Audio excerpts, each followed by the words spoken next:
Sarai said to Abram, "Look, the Lord has prevented me from bearing children. Come to my slave girl. Maybe that I shall get children through her." I'd like you to hear these words, that I shall get children through her, in Hebrew, because there's much more in it than we understand in English or in any other language. It says, Ulai ibane mimena.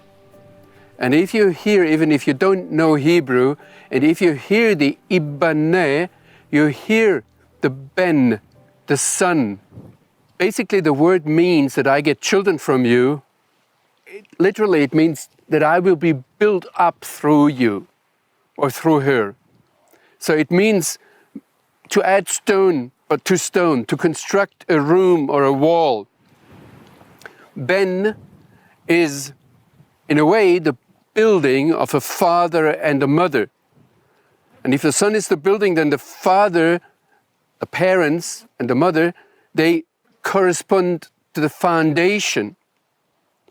And therefore, the old rabbis said that whosoever has no son, he is not built.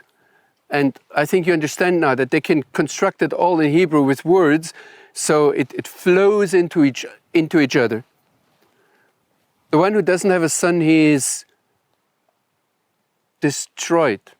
And there you understand the deep pain Sarah is going through. And then it says Abram listened to the voice of Sarai, and Hagar gets pregnant and gets into the fight with Sarai, and she flees into the wilderness, and there she meets the angel who confronts her with a condition: go back, submit to your mistress. And he gives her a promise and says, you shall become a mother to a great nation. And then the angel says to Hagar, look, you're pregnant, you shall bear a son, and you shall call his name Ishmael. The Lord, or God, will hear, because the Lord has listened to your affliction and humiliation. And now he continues to talk about that son. He says he will be a wild donkey of a man. The Hebrew here makes a construct. It says you will be a wild ass man.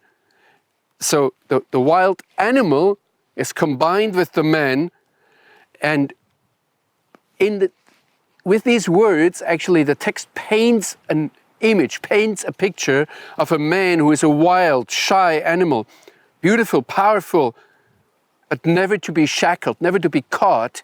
We have wild donkeys, wild asses here in Israel, but we hardly see them. They're unbound, free from any yoke of men, and especially from the compulsion of the cities. So, in a way, that's what Ibn Ezra said, and a rabbi from Spain. He said he will be the freest of all men. Nobody will be allowed to dominate him. The text continues, his hand will be against everyone, and everyone's hand against him. Because he is this wild ass, he will be against everybody, and because he's a man, everybody will be against him. And everything that he achieves will be by naked force. That's in these words in there. He will be a robber, a bandit, you would say, if you're not on his side. Everybody hates him and taunts him. He shall dwell over against all his brothers, and in spite of this, he will not flee them. He will face them, live in the presence of them. If we combine this picture, if we see this picture as a whole, and if you know the Middle East, you see that this is in a way a perfect description of the character of the Bedouin.